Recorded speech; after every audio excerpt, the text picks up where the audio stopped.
Hello, and welcome to Gypsy J Replay. Grab your popcorn and settle in.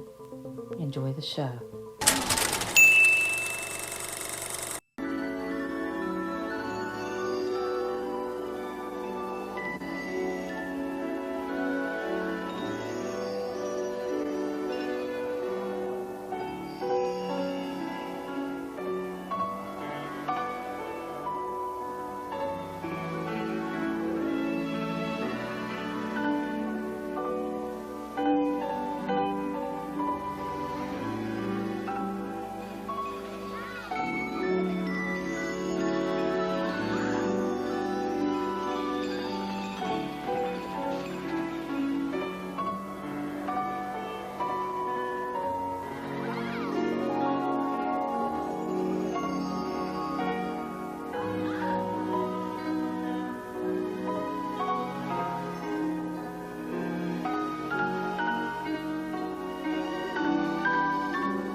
Good morning, George.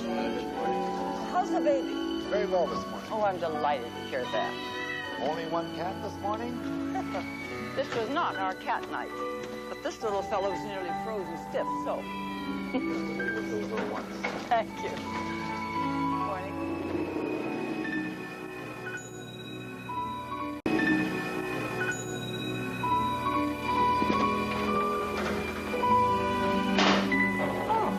Good morning, Andrew. You've been out again all night. Don't you realize the streets are dangerous? You could get mugged. Oh, well, now someone got mugged at high noon on the steps of St. Patrick's. It could happen anywhere, anytime. Do you really need another cat? No, but it needs me. I'll see you later, Andrew. Maitland. Can't you convince my mother to stay home at night? I doubt it. If you'll forgive me, son. Oh, you're a sweet little thing, that's what you are. You're home. Oh, you don't have to worry about anything now. No. Anything to worry about. Not at all. There, cat. Make yourself comfortable. See, you've got company. Isn't that nice?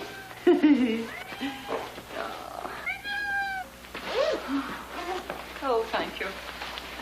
Thank you, Maitland. Oh, that was good. Maria's preparing your breakfast tray, madam. May I suggest you have it in bed? Why? I'm not sick. It was a long night, madam. And I thought you might be tired. Well, if I'm tired, it's from those long, endless arguments with my son. You know, I can't remember the last time I heard him laugh, or even smile, for that matter. Well.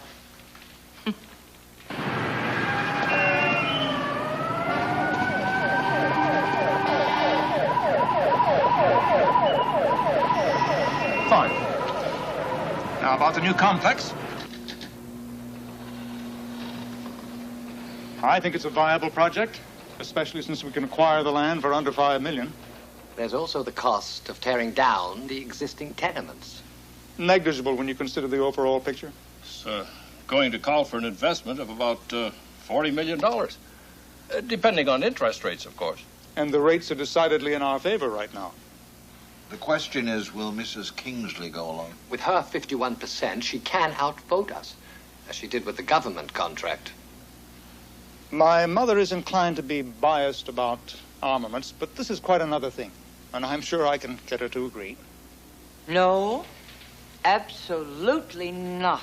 The decaying, rat-infested tenements. I think you'd be happy to see them torn down. I would be, if the people who lived in those tenements had a better place to go that they could afford. But they don't. You can't change the world, Mother. Oh, that's such a poor excuse for doing nothing. Now, you know how much I admired Father. Yes. And I know how much he would have approved of this project. Oh, no, he would not have. Well, unless he could have provided a decent low-cost housing for those people who are going to be displaced. No, I'm sorry. I just can't throw people out onto the street. There are too many homeless out there already. Winos and bums. Oh. Good night, Andrew. Good night, Mother.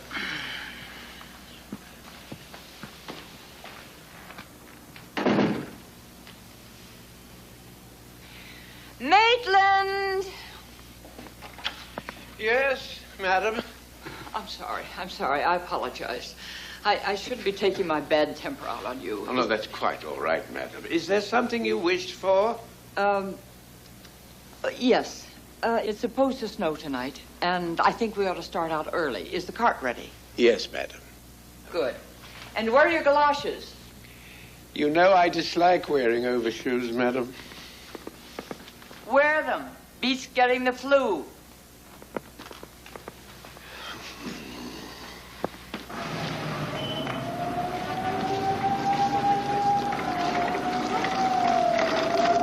Careful with water.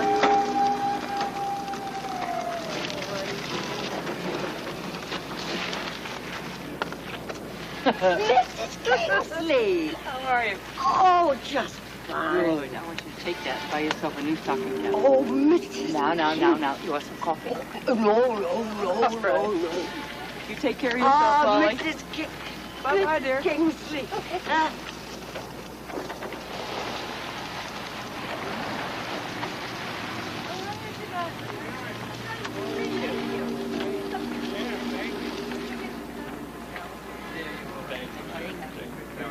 Professor, how are you tonight? Very well. Oh, I'm so glad to see you. Here, I want you to take Oh, no, please. Please do. Thank you. How are you? Oh, fine. Thank Sandwiches, you so very huh? much. Oh, yeah, Good. please. Good ahead. We'd like to eat some. I'm really hungry. Look. Oh, tonight, I hope you like.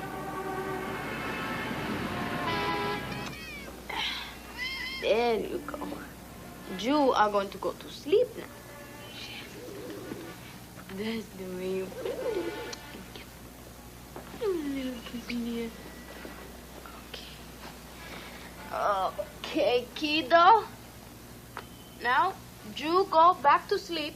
Only don't make no mess. Maria, I still can't decide what to get Maitland for Christmas. Do you have any ideas? Sure. Buy him an airplane ticket to Puerto Rico. So this way my mother can teach him how to cook. He's a wonderful cook. You're just not used to American food yet, that's all. A pie with kidneys in it is American? Well, Ugh. Hamburgers is American. Pizza is American. You know, my mother, she knows how to cook American. And she don't even have a stove. you miss your mother, don't you? She is my mother. Of course. It was a foolish question. I'm sorry.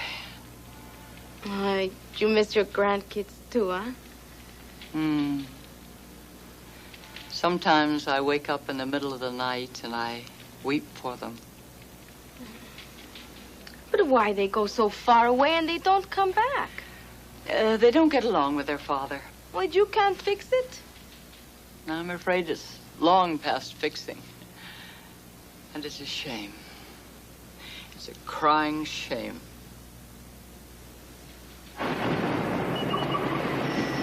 Sorry to trouble you, Mr. Kingsley, but I've just met with the auditors. They're pretty upset. I'm not interested in their emotional problems. It's about your mother. What's she done now? She doesn't write checks. She doesn't get receipts. She just hands out cash. The IRS won't accept a tax deduction for charity without proof. I think Mrs. Kingsley's conduct's gone beyond the point of eccentricity. Are you saying that my mother is unbalanced? No, of course not. I think Mrs. Kingsley's a remarkable woman.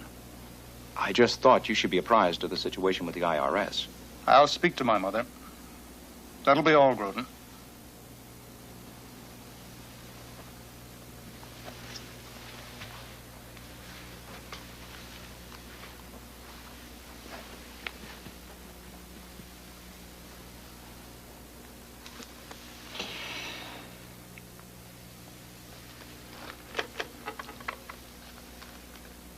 Franklin, will you call my mother and tell her I'd like to join her for dinner this evening?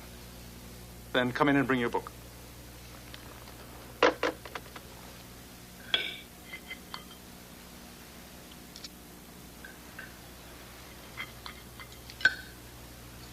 Don't you like your salmon? Fine. Then why aren't you eating?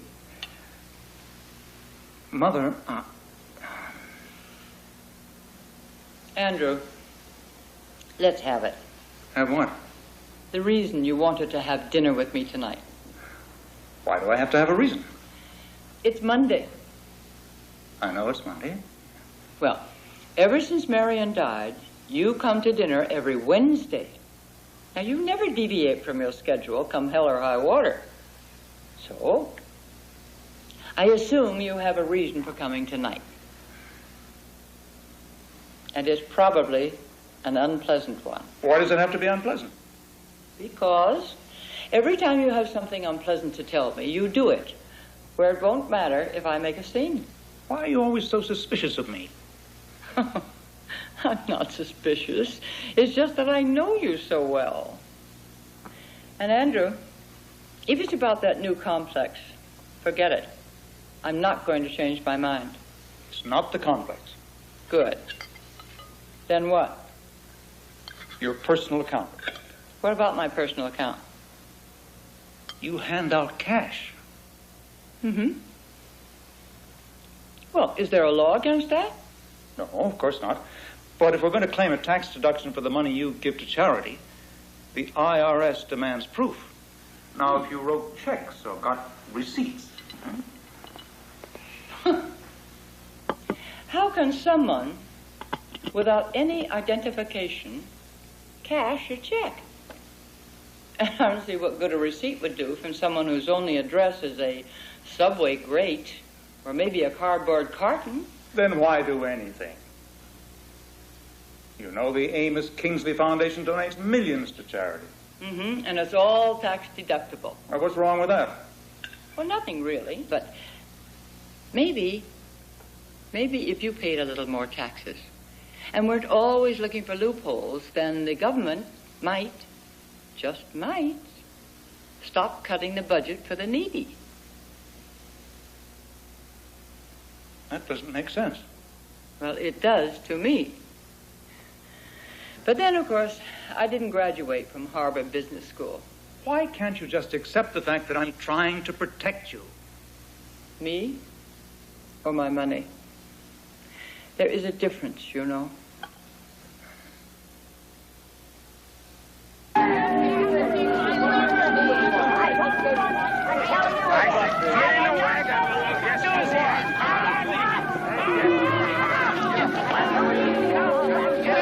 Get in the wagon.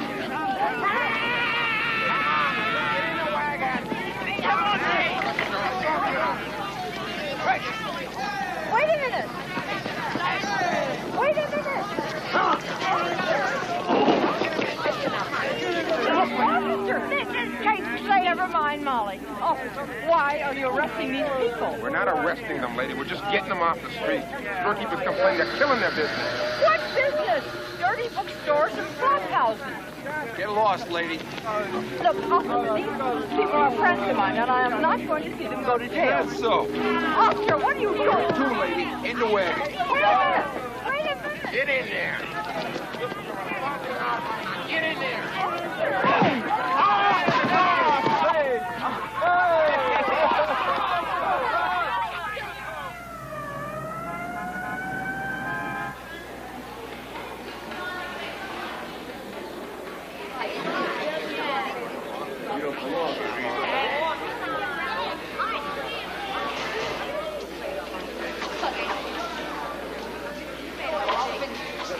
Mother? Mother? Mrs. Kingsley? Thank heaven. You took your time about getting here. Come on. We're dropping the charges against you later. Good. Oh, wait a minute. If they don't go, I don't go.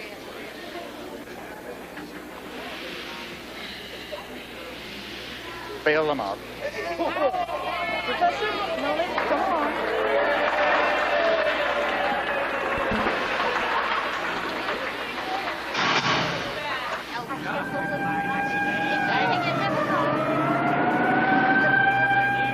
Mother, the car's down the street.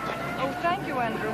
Molly, I don't want you to worry because I'm going to see to it that the charges are dropped against both of you two as well. All right? You know, I think you busted that cop's nose. I think that cop deserved to have his nose busted. Good night, Molly. Good night. And God bless you. Take care of yourselves. Good night, Professor. Thank you. You're welcome. It was on television in all the papers. How could you make such a spectacle of yourself? Really, Andrew, I am in no mood for a lecture, so just sit on it, please.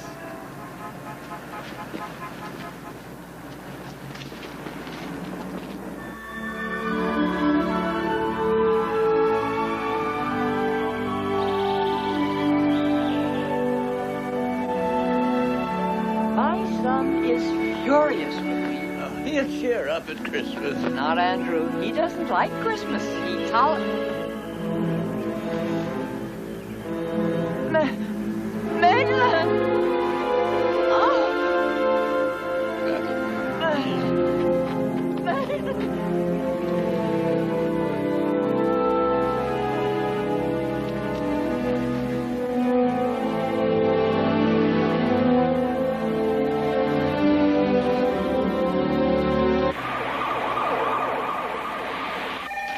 Dr. Nurse's station, line 263.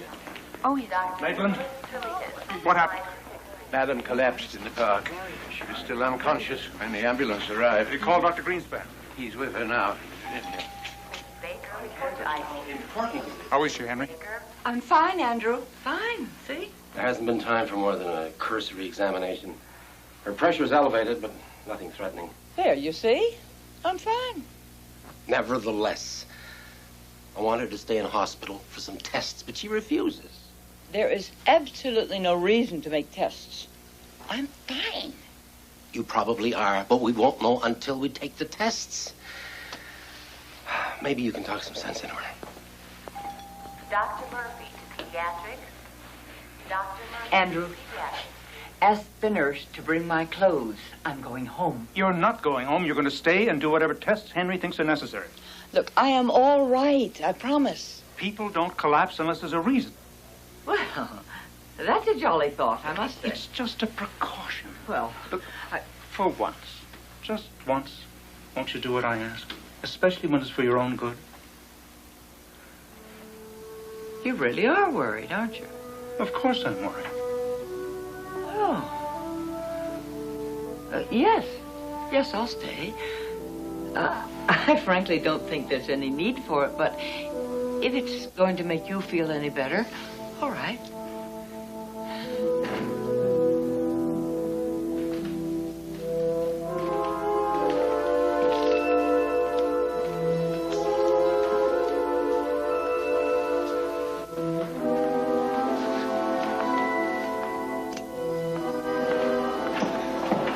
Hey, she's gonna be okay? Madam appears to be in her usual spirits, but she will remain in hospital for a few days for some tests. Hey, you don't look so hot. I bet you don't eat all day. How about I scramble you up some eggs? Thank you, no. I've no desire to eat. Hey, she's gonna be okay.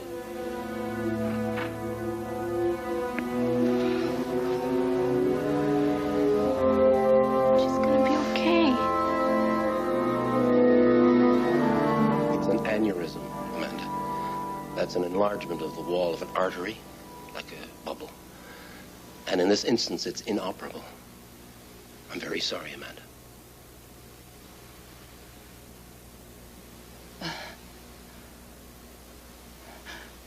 What you mean is I have a bubble in my head, and it's going to burst? That's one way of putting it. I'm so sorry. When? There's no way of knowing. Oh. But it can happen anytime? Yes. Soon? Soon is relative. Weeks. Months. But it's, inevitable. I'm so sorry, Amanda. You dear, sweet Henry, please stop saying you're sorry. I never thought I was immortal. I'll tell Andrew. No. Oh, no. No, I don't want Andrew to know. He's your son, Amanda. I know that, but there's no point in upsetting him over something that nothing can be done about. And there's another reason, too.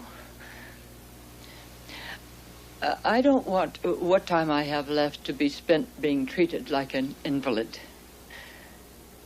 There are too many things that I have to do. What about pain? Minimal. Oh, thank heavens. That's a blessing. Because you know what a chicken I am about pain. Yes, I know.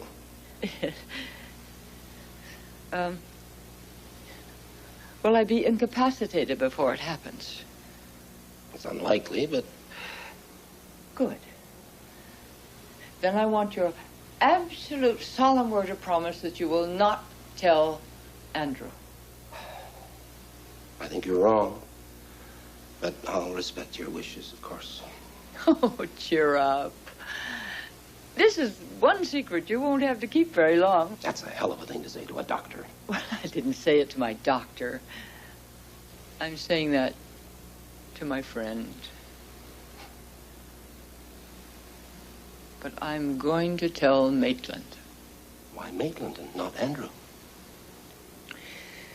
Because Maitland will probably be with me when it happens, and I want him to be prepared. You understand? Thank you, Henry.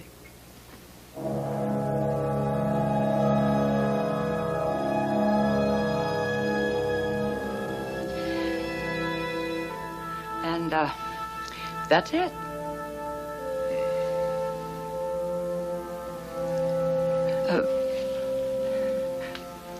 Well, everyone dies.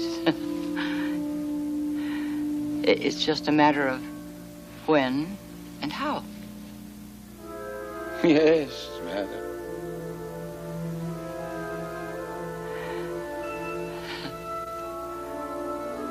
Is there anything else? No. No, you know everything that I know right now. Thank you for confiding in me.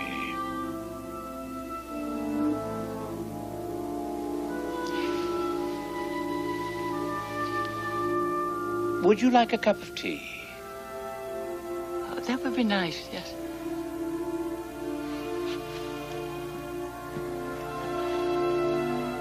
Maitland.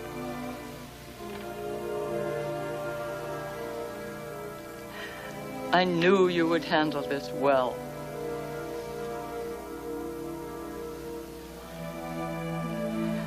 Thank you.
Sure you know how to get to Brooklyn? Yes, I consulted the map, madame. Good.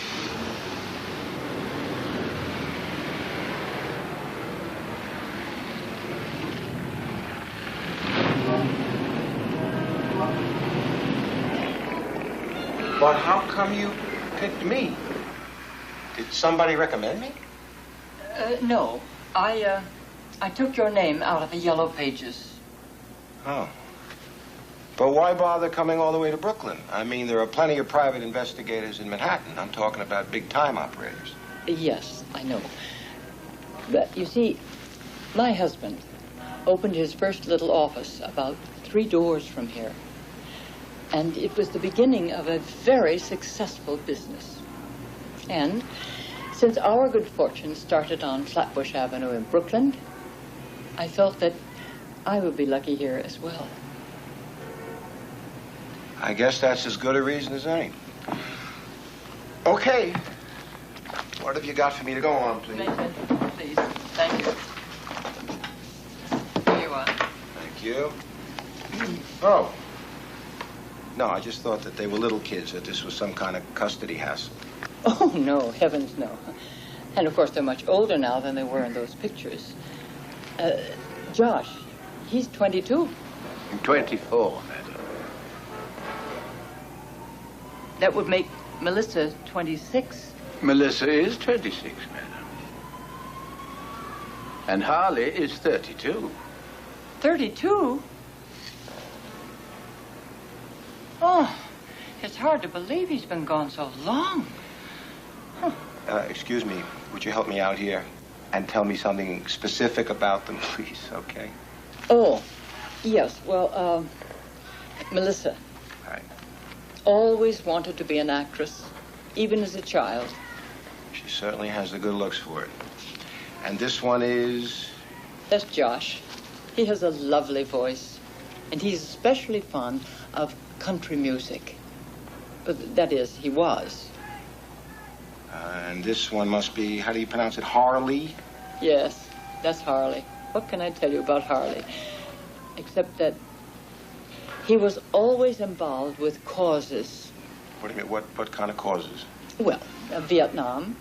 He demonstrated against it.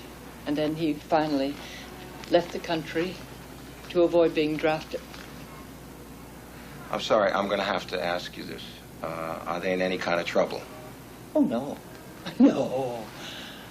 No, my grandchildren left home because they were at odds with their father. And they didn't want me to have to lie about where they were if he tried to find them. They wanted to spare me. And I wanted them to have their freedom to make their own good lives in their own ways.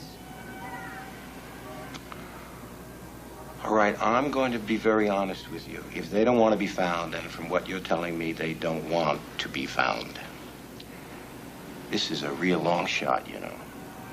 Oh, yes, I realize that. But, Mr. Huffner, something has come up that makes it very important to me that you do find them. And there's not much time.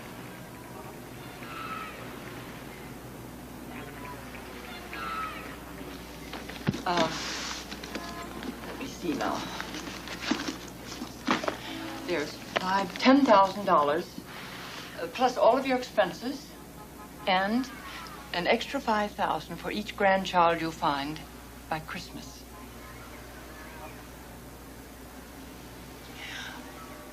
Well, if it's not enough, I have more. No, it's enough. Oh, good. Then you'll take the case. I'd be crazy not to. Then it's settled. Where will you begin? I'm going to try Nashville. Oh, and why Nashville? That's where most country singers try to break in. Like you said, you were lucky here. I just might get lucky there. That is very good thinking, Mr. Huffner. Do you know, the moment I saw your address in the directory, I knew you were the right man for the job. You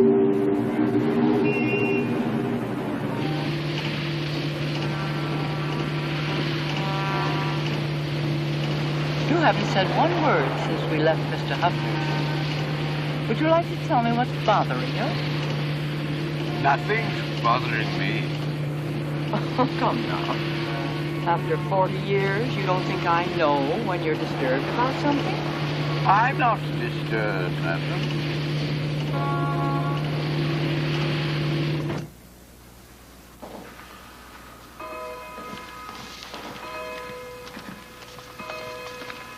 Would you like a glass of sherry before dinner, madam? No, thank you. I want to talk to you, Maitland. Sit down. I should see to the dinner, madam. The dinner can wait. Sit down, please.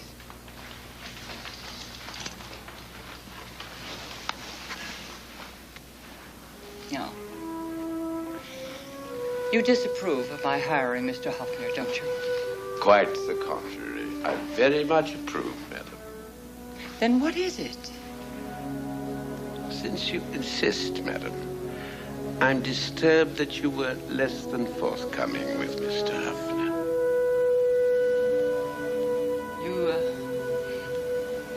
You think I should have told him why I wanted to find my grandchildren?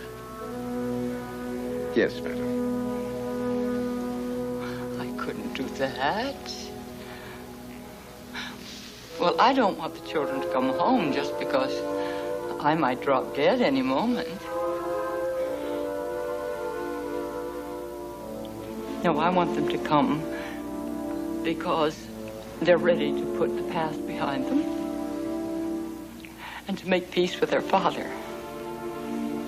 And I don't want Andy to be alone and alienated from his children after I'm gone. Forgive me, madam. I should have known. It's all right. I could use that sherry now.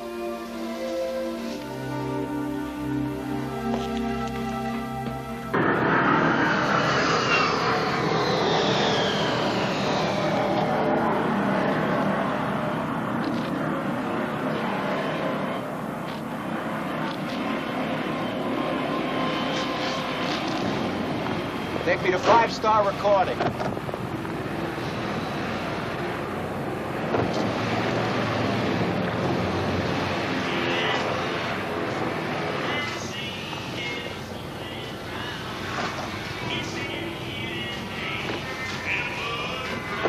Okay, next is Thunder Sound Studio, all right?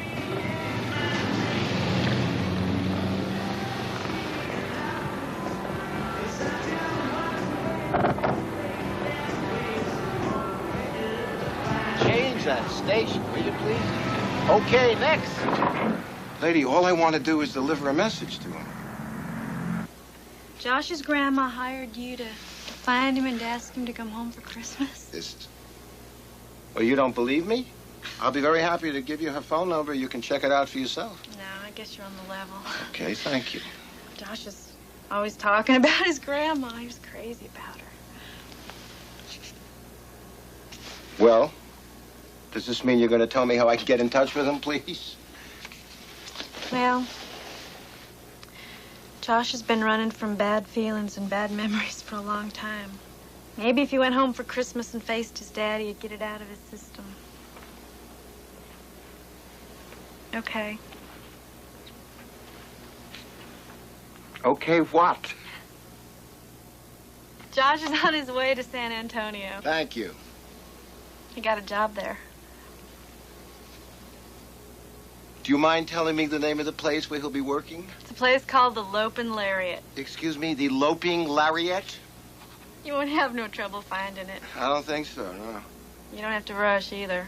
That thing he's driving, it'll take him a couple days to get there. Thank you.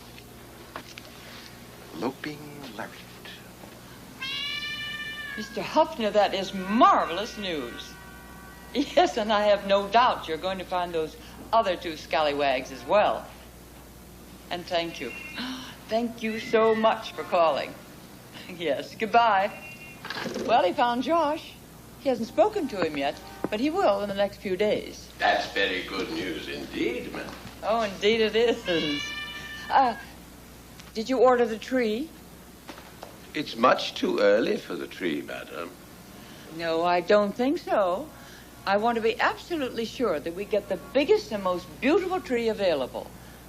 My grandchildren are coming home for Christmas. It doesn't leave a great deal of time for Mr. Huffner to find Harley and Melissa. He will. He will. I'll order the tree, madam. Thank you. Thank you, Maitland. In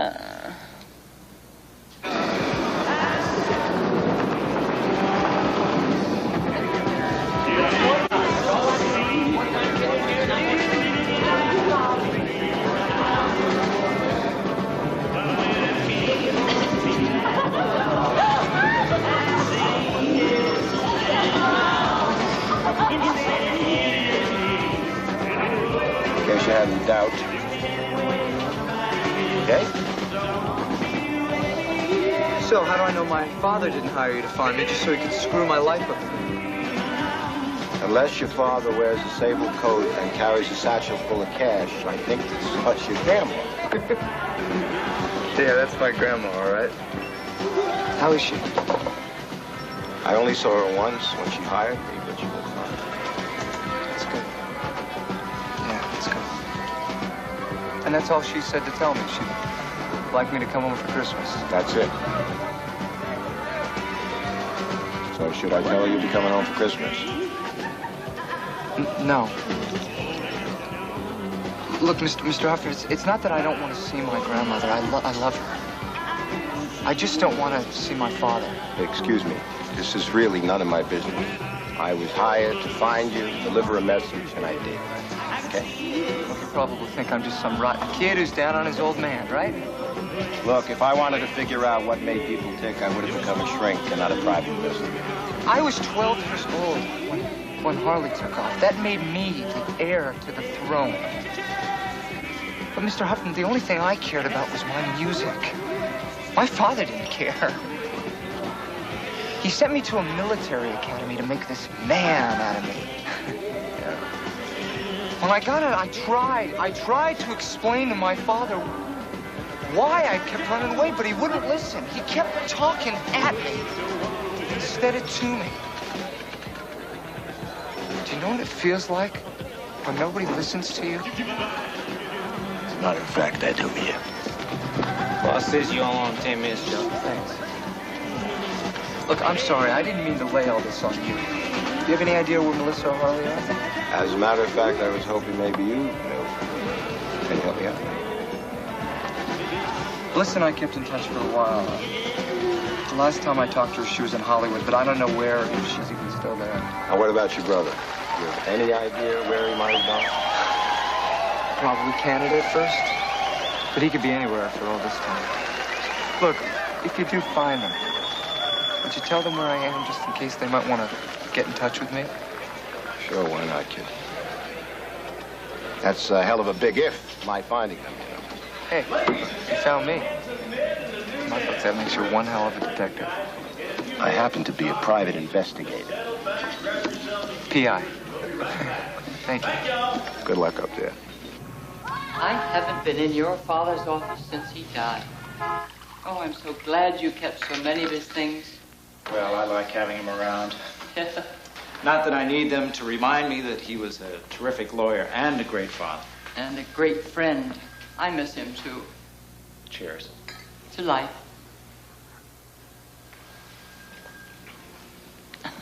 Sit down, dear. It's a pain in the neck looking up at you. Well, shall we get started? Amanda, are you sure you want to do this? Well, I'm not committing Harry-Carey. I'm just changing my will. I wanted to do it a long time ago, but I just didn't get around to it. All right. The changes you want to make are going to necessitate you liquidating all of your assets after your death, including your controlling shares in Kingsley International. Yes. So? Andrew expects to inherit that control. Well, so much for great expectations. Now, this is nothing to joke about. This is something that should be given a great deal of thought. Oh, believe me, I have given it a great deal of thought. Amanda, are you going to tell Andrew you're changing your will? Oh, of course. Andrew doesn't like surprises. You can't do that. Oh, yes, I can. Coffee? Do you realize what you'll be doing to Kingsley International? Yes. To me? Yes, but it's not as though you're going to be left destitute. That's not the point. Andy, you already have more money than you'll ever be able to use. Plus 49% of the Kingsley stock. Not enough to give me control. And the children, they still have their trust funds. Not that they care. And as you already know, the Amos Kingsley Foundation was funded by your father in such a way that makes it perpetually self-sustaining. This isn't what Father would have wanted. Andrew, what your father wanted was to protect me during my lifetime. But he also wanted me to be free to dispose of his fortune any way I saw fit at the time of my death.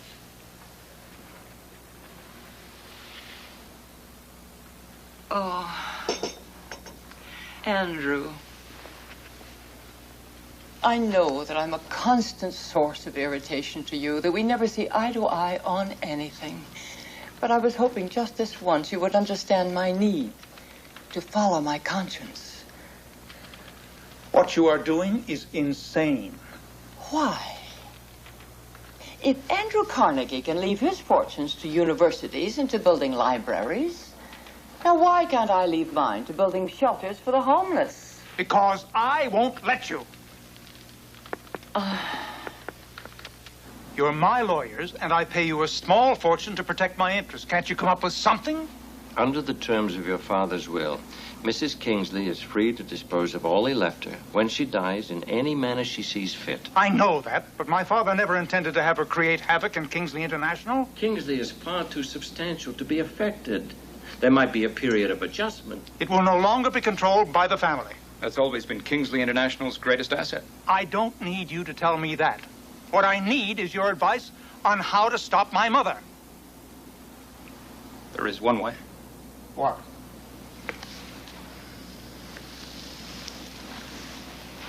You can apply to the court and ask them to declare your mother incompetent. Then we can ask the court to name you her conservator. Don't you think that's pretty drastic? Why? Mrs. Kingsley obviously needs to be protected from herself. It's not just a matter of the will. A case can be based on the past eccentric behavior. If you'll remember, I did suggest just recently that something ought to be done about Mrs. Kingsley's lack of responsibility in fiscal matters. I'm opposed to such an action. It could be a traumatic experience. Once we petition the court, there will be a hearing. We'll have to bring in psychiatrists to testify to Mrs. Kingsley's diminished capacities. We'll have to provide witnesses to her erratic behavior. It will not only be painful for your mother, but for you as well. There's bound to be publicity, unpleasant publicity.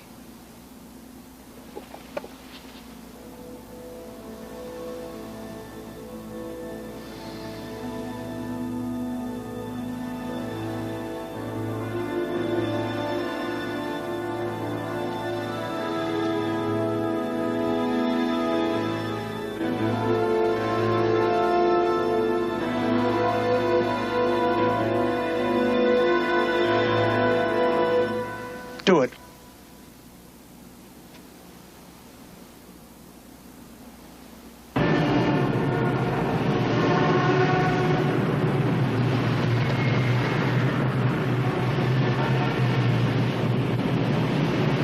You don't think I enjoy doing this to you, you Mother?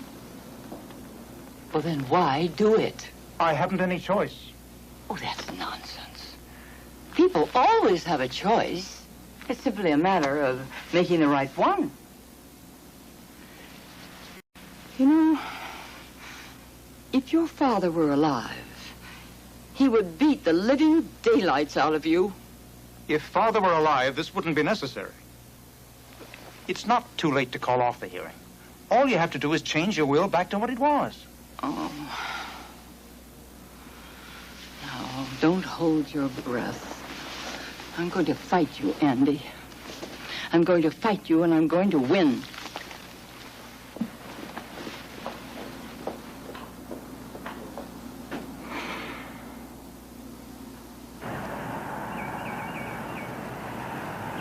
La señora no está en casa. Está en el teatro. Teatro? Theater. Where? Oh. Espere. Es very.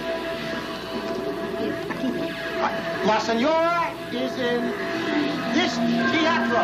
Now? Smile. Okay. Stretch. Point. Keep your head up. Okay, keep your head up. Stretch.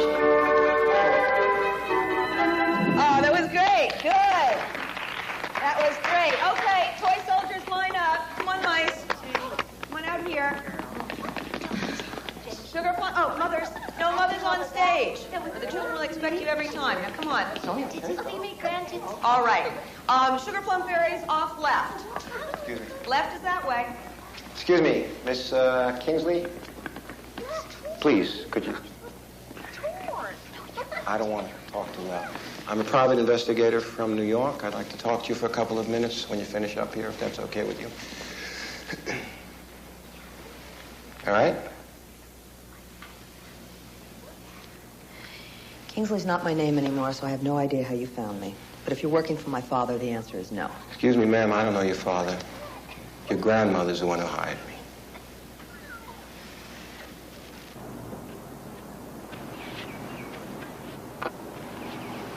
That's my favorite picture of my grandmother. Thank you.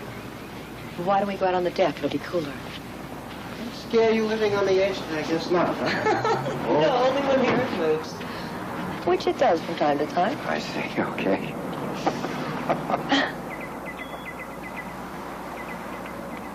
You're pretty good, you know, finding me the way you did. To tell you the truth, I was about to toss in the towel when it suddenly occurred to me that you might have gotten married, so... Well, that only lasted about a minute and a half. I only got married to spite someone, which isn't very admirable, I guess. But you kept his name. Kingsley's my father's name, and he's the person I was trying to spite by marrying the first and worst man that came along. I'm sure you have your reasons. Look, I've been pretty tough on you, haven't I? Ah, come on. In my line of work, you don't expect to win any popularity contests. So, are you going to New York tomorrow? No. I'm going to Canada. Why Canada? Your kid brother told me that that's probably where Harley went during Vietnam, so... But that was ages ago. It's the only shot I got. You're really running yourself ragged, aren't you? I didn't think it showed.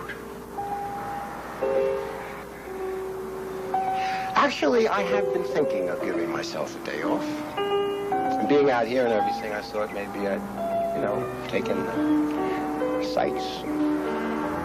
Well, I could be your guide.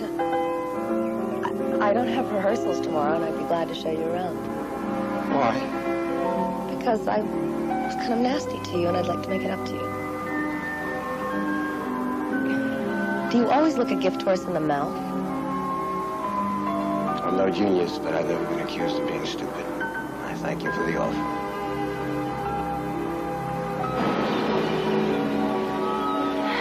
My father thought it was ridiculous of me to think of becoming an actress. So I enrolled in acting school without telling him.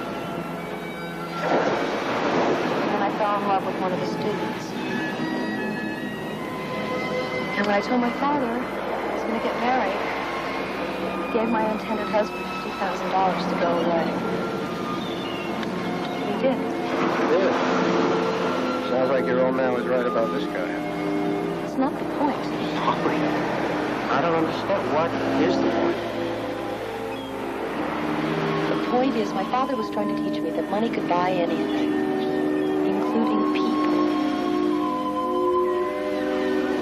I get it.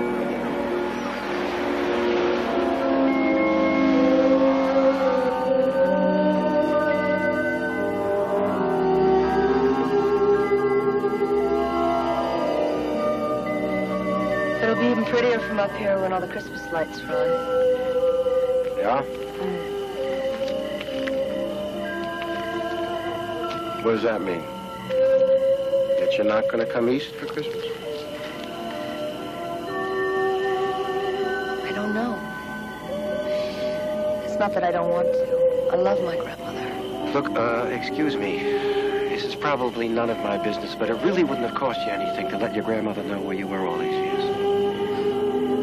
But it would have cost her. For as long as I can remember, she had to act as a buffer between our father and us. And I know it really hurt her. And I don't want that to happen again.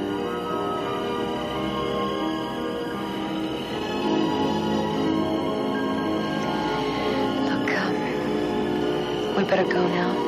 You've got an early plane tomorrow.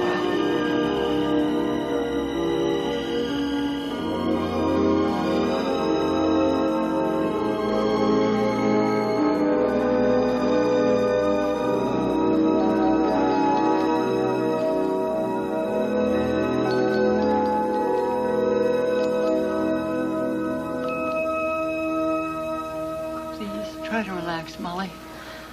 I'll stay right here with you until you fall asleep.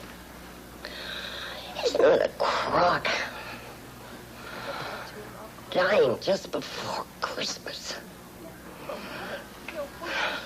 In a dump like this. They don't even let no flowers in here. You're right. It is a crock. I'll be right back.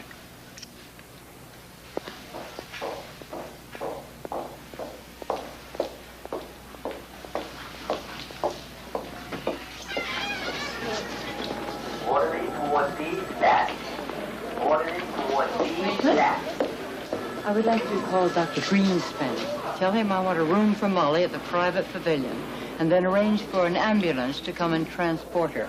Very good. All right? She's resting now. Don't worry. I'm afraid I imposed on you, Mrs. Kingsley, but there's no one else on whom I could call. There was no imposition, believe me. I'm glad you called. Dr. Weintraub, the Duro Lab 4. Dr. Weintraub, the Duro Lab 4.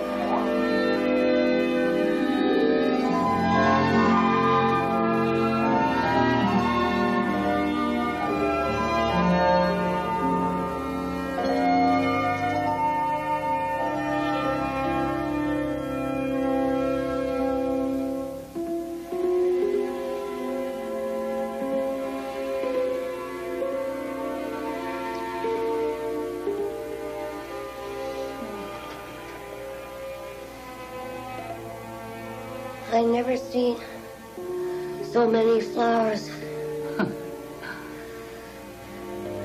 I'm dying like I was somebody.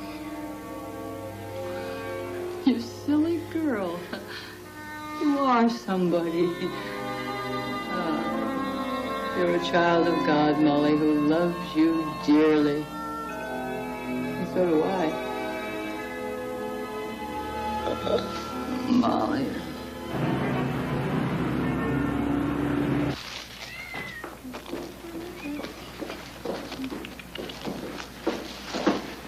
Maria? What are you doing, Maria? They called from the Christmas tree place today, and they say that tomorrow that they're gonna bring the tree, so I get ready the bubbles. Good. This one don't look like no bubble. Oh, no. No, that goes on top of the tree. My father carved that for me when I was a little girl. I'll tell you all about it someday. He called it the Christmas dove. Oh, I almost forgot. Mr. Huffner called today also. Oh?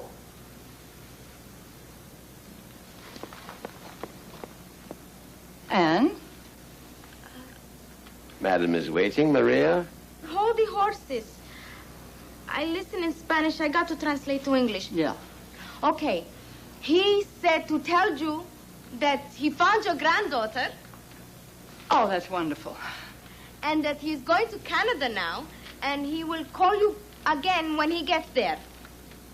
I just knew that man would succeed. Now there's 2 down and 1 to go. Perfect.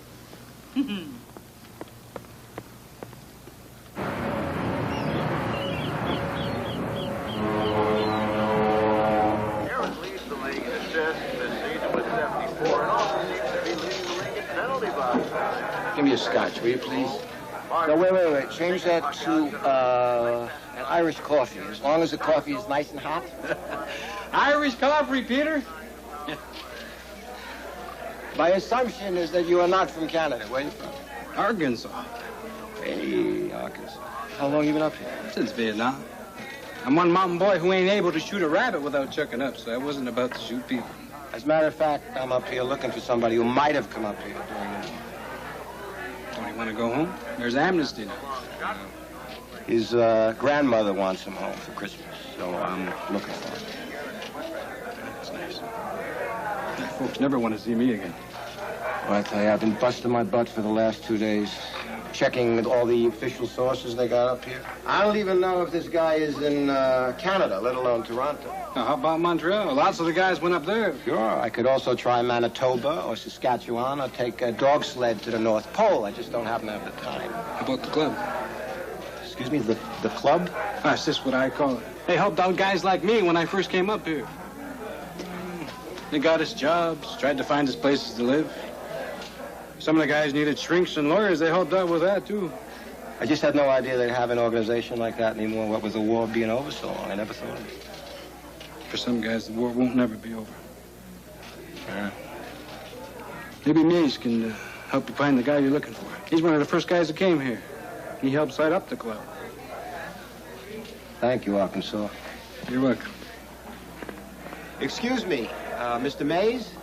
My name is Morris Huffner. I'm a private investigator from New York. Do you mind if I talk to you for a second, please? If I had known about your organization, I could have saved myself a hell of a lot of hard work, I'll tell you. Well, we're mostly old news by now, but they still need us. Yeah, Harley gives us a hand from time to time, but he's pretty involved in Greenpeace. Oh, by the way, his name's not Kingsley anymore. It's Judd. He took his mother's maiden name when he came to Canada. Excuse me, is that Judd, J-U-D-D? Yeah. Thank you. Now, do you mind telling me how I can reach him? Like I said, his grandmother's trying to get a message to him. Well, he doesn't have a phone. But I don't think he'd mind me telling you where he lives. He talks a lot about his grandma. He'd like to hear from her. By the way, I really appreciate this. Thank you. It's no problem. Oh, I wouldn't try it tonight, though. You know, he lives pretty far out on a farm. It's no problem. I'll rent a car. No, you don't understand. There's a blizzard coming in. A Canadian blizzard's nothing to be out in. No problem.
thing my dumb dog took off after a rabbit.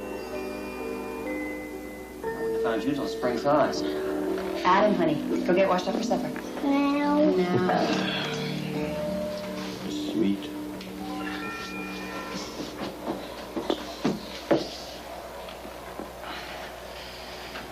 You got a nice family. Well, I wanted a family. I needed one. Excuse me, I know that your mother's dead, but you do still have a father. As far as I'm concerned, my father's dead, too. Harley, I wish you wouldn't say things like that. Why not? It's true. My father has tunnel vision. The only thing he can see at the end of the tunnel is money and power. A lot of time has passed, Harley. Maybe he's changed. I don't believe in miracles. It was a big disappointment to my father. I didn't give a damn about any of the things that were important to him. One of Kingsley's subsidiaries makes helicopters. Had a government contract during the war in Vietnam. I led a demonstration outside the plant and burned my draft card. You led a demonstration against your father's plan?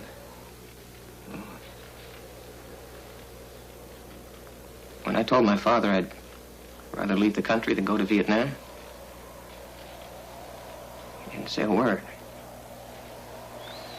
Just looked straight through me as though I didn't exist anymore. That was the last time I saw him.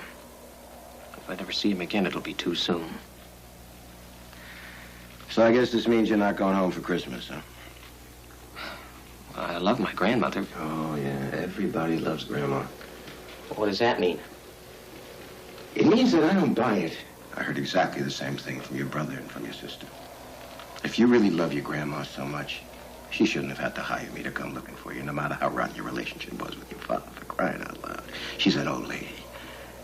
She's your grandma. And the next time you see her might be at her funeral.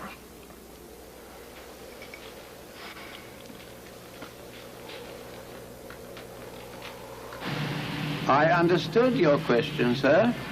English is my native language.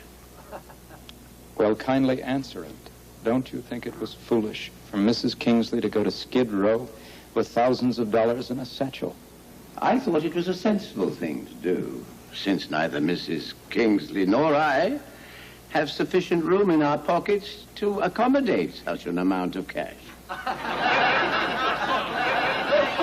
You know what I mean, Mr. Maitland. Most people would think it bizarre to carry around a fortune in a satchel.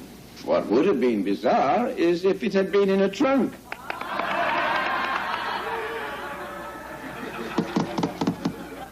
We're not here to entertain the public, Mr. Maitland. You were present when Mrs. Kingsley assaulted the police officer and broke his nose? Correction, sir. It was I who broke the officer's nose, and it was he who did the assaulting.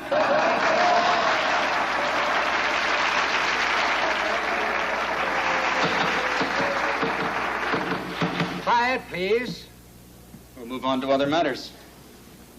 Isn't it a fact that Mrs. Kingsley bought $6,000 worth of toys from an exclusive toy store just a short time ago? Yes. Well, don't you think that's a rather exorbitant amount of money to spend on toys? Not if the toys were for children's hospitals and juvenile facilities. And to anticipate your next question, Mrs. Kingsley spends a similar amount of money on toys every Christmas and has done so for the past 20 years or so. Thank you. That was my next question. I have here a receipted hospital bill which Mrs. Kingsley paid. It was for a bag lady. I find that term offensive, sir. Her name was Molly Gottchalk, and she was a homeless, destitute woman who was dying. Mrs. Kingsley had her transferred from Bellevue to a private hospital. The room bill and the doctor's bill comes to $5,400. Is that correct? It is. Destitute people can die without charge at Bellevue. You may find that comforting, sir. I don't. Most people aren't so cavalier with their money. I also have a florist bill, which Mrs. Kingsley paid. $800 for flowers delivered to the private room in the private hospital. That doesn't include the flowers for the funeral. And then there's the cost of the burial plot and the interment. Yes, I was getting to that. Don't you think that's a lot of money to pay for a stranger? If you are suggesting that Mrs. Kingsley's acts of charity are irrational, let me suggest that you find Corinthians 1 equally so. To quote, "And now abideth faith, hope, charity," these three. But the greatest of these is charity.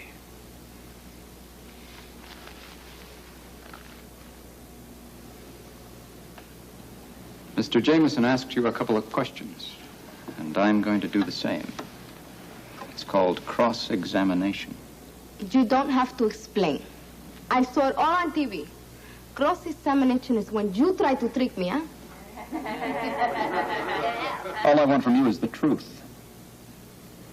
Mrs. Kingsley has numerous cats. Can you tell me how many? Well, who counts? You don't like cats, huh? Some cats I like better than people. Well, don't you find it strange that she has so many cats in an apartment? It's a big apartment. In Puerto Rico, the house where I live is not so big as one room in this apartment. Really? Well, your family must be able to afford a much larger house. Mrs. Kingsley gives you money to send to them, doesn't she? Every month.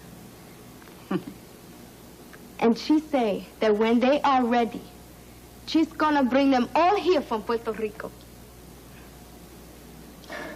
That's very generous of her. How many in your family?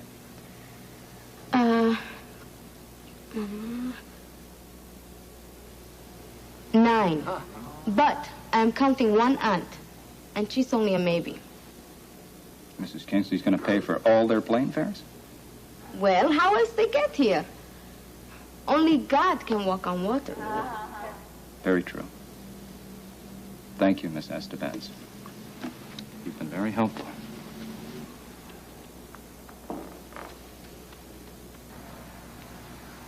I understand your field was philosophy. I also taught English literature. I'm impressed. It's hard for me to understand how someone with such obvious gifts could end up on the street. I was terminated when the budget for my department was cut. I soon exhausted all my savings. I'm very sorry. Budget cuts.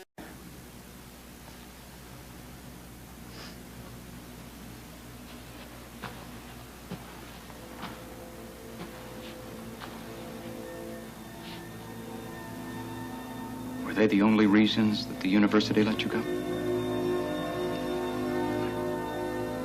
They fired you because you're an alcoholic, didn't they? An alcoholic, a falling down drunk, who preferred to present himself to Mrs. Kingsley in a much more sympathetic light. He took advantage of a rich and vulnerable old lady. That is enough. You have absolutely no right to speak to this man in that manner.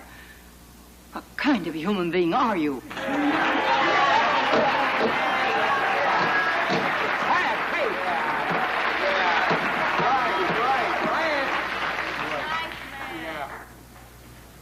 Mr. Jameson, I will see you and your client in chambers. Fine. That goes for you, too, Mr. Groden.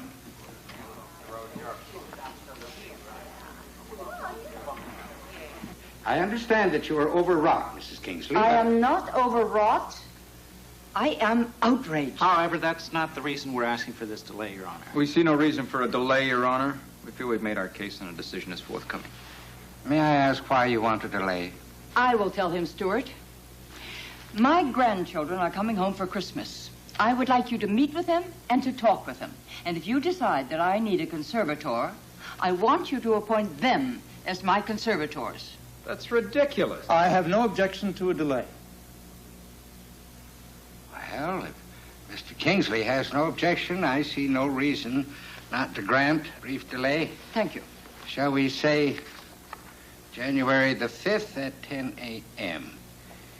And I think it would be advisable for us to meet here in my chambers. Thank you. Thank you. A happy Christmas, Your Honor. A happy Christmas to you, Mrs. Kingsley. Is there something else, Mr. Kingsley? I didn't want to say this in front of my mother. I was afraid it would embarrass and humiliate her. That's why I agreed to the delay. I don't follow you. My children, the grandchildren my mother referred to, are not coming home. Not for Christmas, probably never. They've been gone for a great deal of time, and their whereabouts are unknown. I started this action because I felt that my mother was no longer able to handle her own affairs. But I didn't realize how much she had deteriorated. She's fantasizing now, suffering from delusions.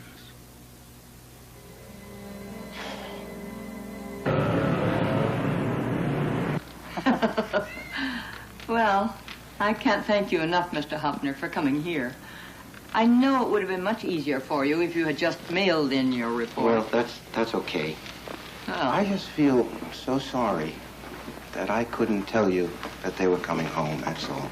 Oh, they'll be home for Christmas. Excuse me. Maybe I didn't make myself clear. Yes, you did. It's just that I know my grandchildren. And incidentally, if you're free on Christmas Eve, we have open house here, and I'd like very much to have you come. Oh, thank you. I don't have a family, so I never have anything special to do on Christmas. Oh. This is awfully nice of you. Thank you. Then it's all settled. Thanks. And goodbye again. Mr. Hoffner, I think you're a wonderful detective. Oh. Private investigator. Whatever. You're wonderful. Oh, the lights look wonderful. See how white the dove is now? Yeah. Does look different. What'd you do to it? Well, I put it in the dishwashing machine. You did? The children are going to get a bang out of that. Maitland, I thought the detectives say the grandkids wasn't coming home. Mrs. Kingsley believes they'll come, but I'm very much afraid she's going to be disappointed.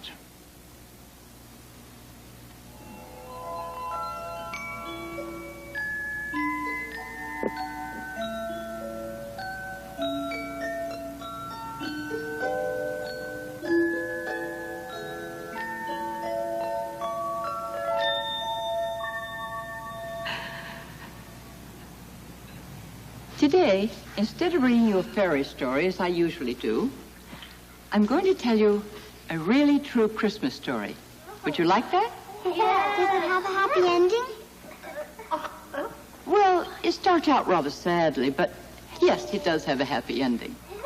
Good. Once upon a time. A long, long time ago, when I was a little girl, just like you, I lived on a farm with my mother and father.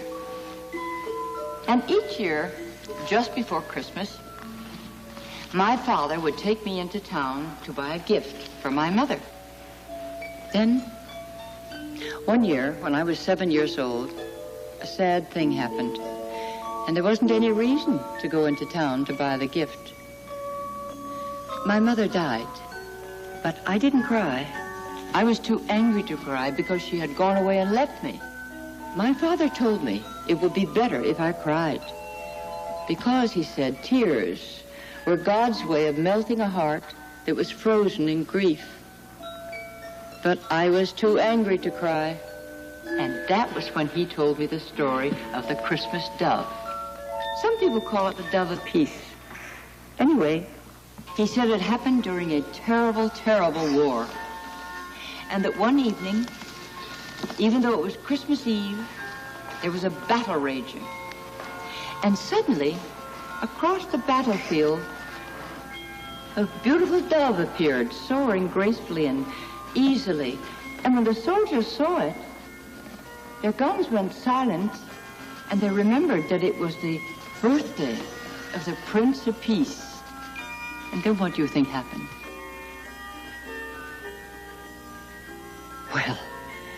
those soldiers threw away their guns and they started walking toward each other across the battlefield. And when they reached each other, they embraced and they wept. And their tears melted the anger in their hearts. And then I cried too, because I understood why my father had told me the story of the Christmas dove. I realized that he wanted me to know that there's no peace without forgiveness and no happiness without peace.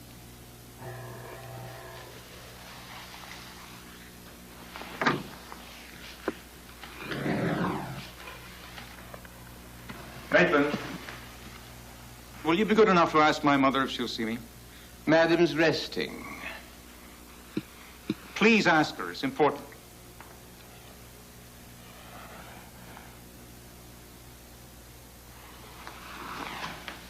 If you'd care to wait in the living room, I'll inquire.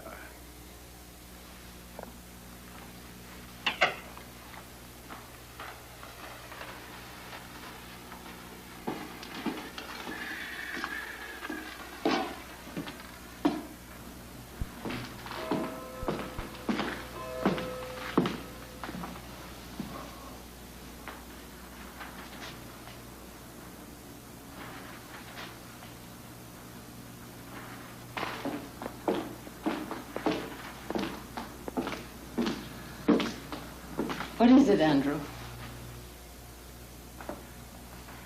Are you all right, Mother? I'm fine. I was wondering if perhaps you wouldn't like to fly down to Bermuda with me for the holidays. I am not about to have the children arrive and find an empty apartment. No. I don't want you to sit here and wait for something that's not going to happen. Are you sure we should be having this conversation at all? After all, we are adversaries, you know. We're not adversaries. Oh. I'm sorry I had to put you through that court hearing, but I had no choice. So you said. Well, I had to protect what Father spent his lifetime building up. I don't have to tell you how much I admired Father. So you said many times. Well, it's true. Yes, well, I think that your father would have preferred to have you love him. Well, of course I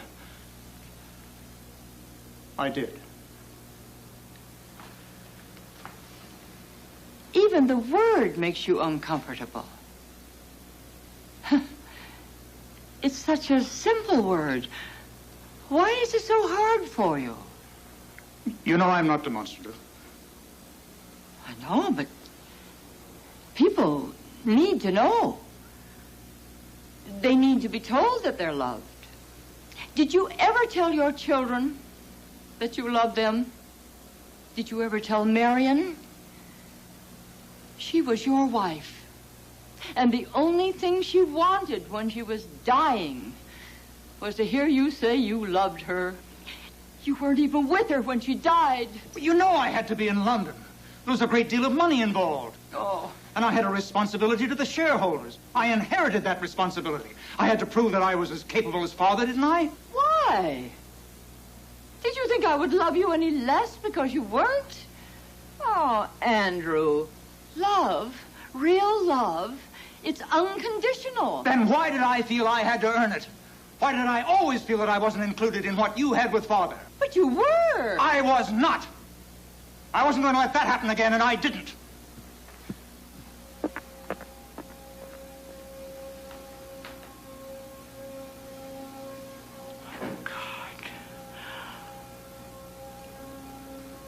It isn't possible. Excuse me, madam. Would you like your dinner in front of the fire tonight? Is something wrong?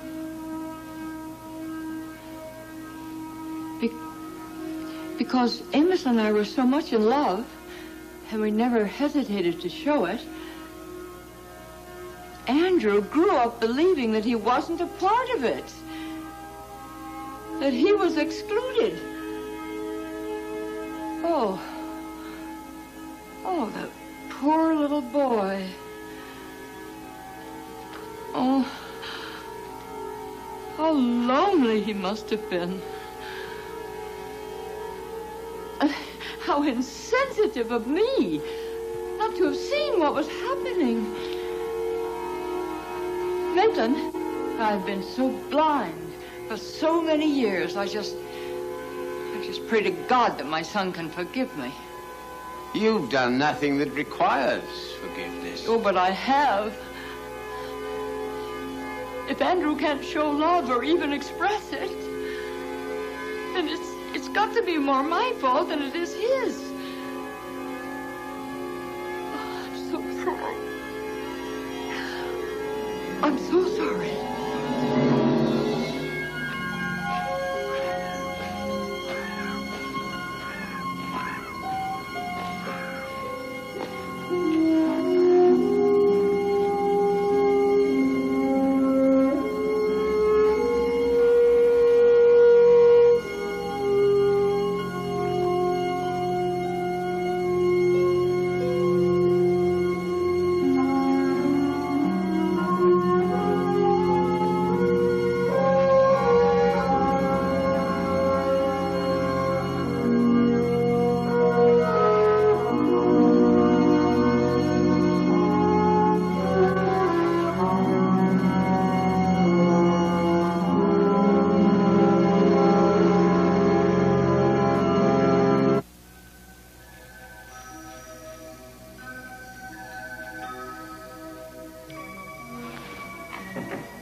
It's 7 o'clock.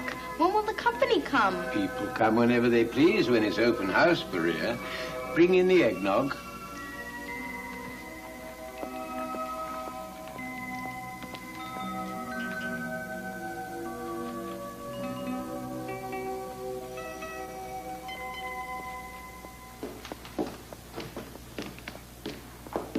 Well, it all looks beautiful. You've outdone yourself. Thank you, madam. You didn't forget the pine cones, did you? No. The cones are in the basket by the fireplace. Good. I want it to smell as beautiful as it looks. Were you able to get a hold of Andrew? Andrew hasn't been in his office all day, madam. But I left word with his secretary that you wanted to see him this evening. Well, perhaps you'd better put a note under his door. I've already done that, madam. Oh, you're way ahead of me. Company! Pine cones. Maria, bring in more eggnog cups. I'll see to the door. Leave the door open, Maitland. There should always be an open door on Christmas Eve. Yes, madam. Oh. Thank you very much. Oh, Merry Christmas, Mr. Huffner. Thank you. Merry Christmas to you, too. Oh, how nice of you. Oh, my, that's lovely. My Come pleasure. in. Thank you. Maria. Si, madame. Oh, put this on ice, will you? And we'll have it with supper. Si, okay. Oh, Well. my. I was brought up in a home. You were? Yeah. They call them orphanages now. Oh, yes. I used to sit around and try to imagine what a real Christmas would be like. Oh. This is it. That's a lovely thing to say. Come in. Thank you. Oh, would you like an eggnog? Um, Or maybe a drink. Maitland can pick you a drink if you prefer. It's Christmas. Eggnog. Eggnog, certainly. I see you're expecting a lot of company. Oh, Mr. Jameson, he's my attorney. He usually makes this the last call of the evening. And then there are the people from the Sullivan house, but they won't come until after their own party. And, of course, my son and my grandchildren. Mrs. Kingsley, about your I don't know what time they'll get here, but they will get here. Please. Thank you. Would you like an hors d'oeuvre? Not at the moment, thanks. No.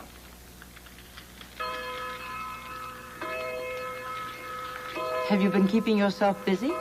Yes. I closed my office. You mean for the holidays? For good. Oh, but why? You're such a good detective. Investigator. Thank you for remembering. No, I'm not going to give that up. I just think it's about time I got out of Brooklyn. Oh. And where will you go? I've been thinking about moving to Los Angeles. I like the climate. You do?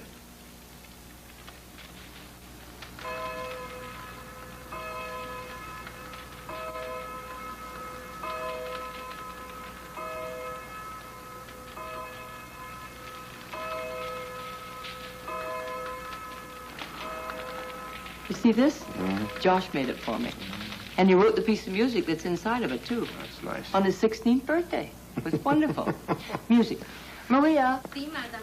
would you please put on some Christmas carols? Anything. Yes, madam. Are you starving? No. Oh, thank heaven, because we're not going to sit down until all of the guests arrive. All right? Now, this is Harley's. He made it in,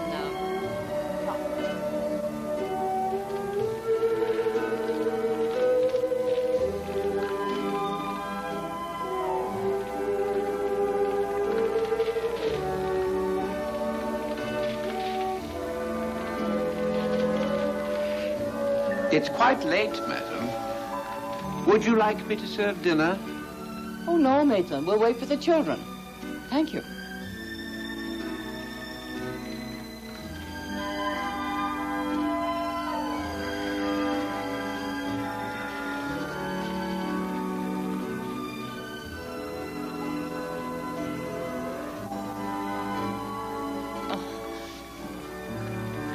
Mr. Hefner, would you push that log before it falls? Thank you. Yeah.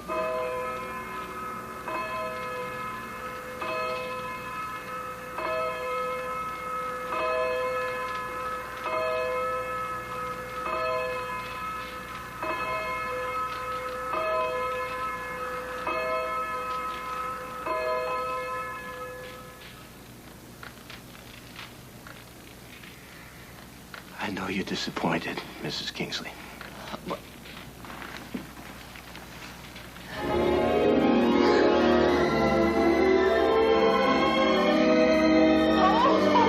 You surprised, Grandma? No, indeed. I expected you. Oh, Alyssa. Oh, Josh. Darling. Oh, I'm so glad to see you. Oh, we didn't even know ourselves. Yeah, I called Josh. But Liz had called me already. I didn't even know how to reach Josh until Morris, Mr. Huffner, left his number with me. And with me. Oh, he did. Oh, wait, I almost forgot. Uh-huh. Grandma, this is Patty. We're getting married. Oh, well, that is a surprise. I've got another surprise for you, Grandma. This is Nora. Nora, God bless you, dear. And this is her little boy, Adam. Oh, Adam, well, you are my best Christmas present. Let me see you. Oh, you're beautiful. Give Grandma a big kiss. Thank you. Grandma. Yes, honey. What? It's taken us a long time to grow up. Yeah. And realize that usually there's a reason why people act the way they do. Yes, there is. And maybe we didn't try to understand Father any more than he tried to understand us. Oh, sweetheart. So if he'll give us another chance, we'd like to try too. Oh, I just can't tell you how happy you've made me. All of you. I'm so thrilled to have you here. Oh, Josh.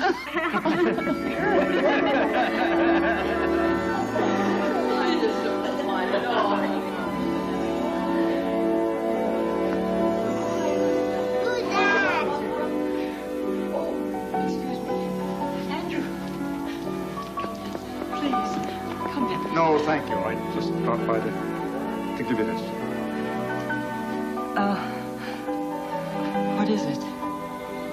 The documents voiding my request to be your conservator. No one needs a conservator less than you.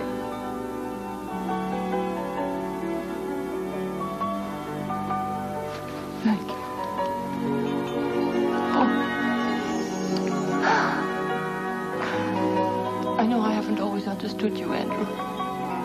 there never was a moment that I didn't love you.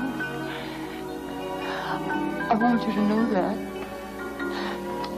And I want you to believe that. It's very important for both of us.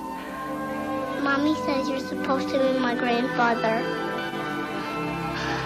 This is Adam, Harley's little boy, his son.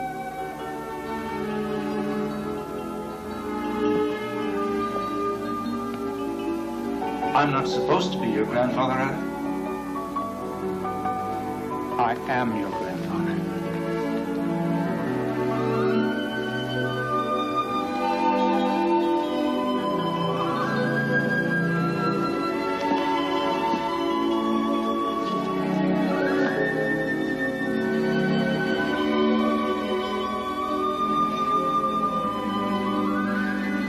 Merry Christmas, Father.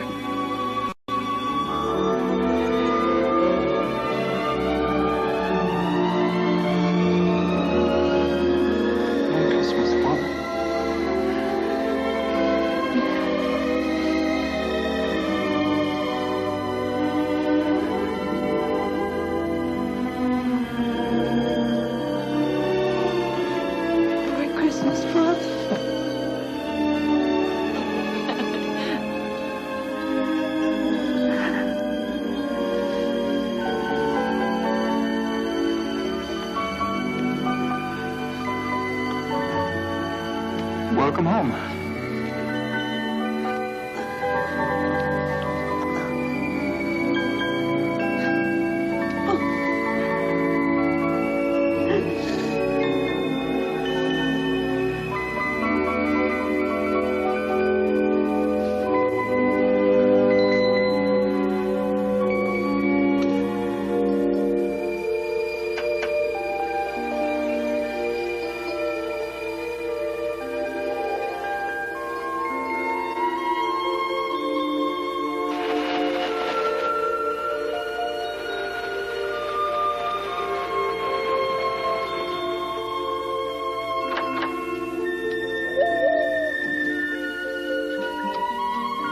Are you all right, madam?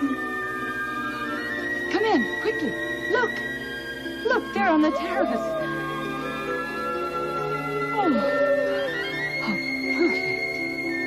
Merry Christmas, Mother. Oh, Merry Christmas to you too, Maitland.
And that's a wrap on another classic complete with film facts. Hope to see you on the next premiere. Thanks for watching.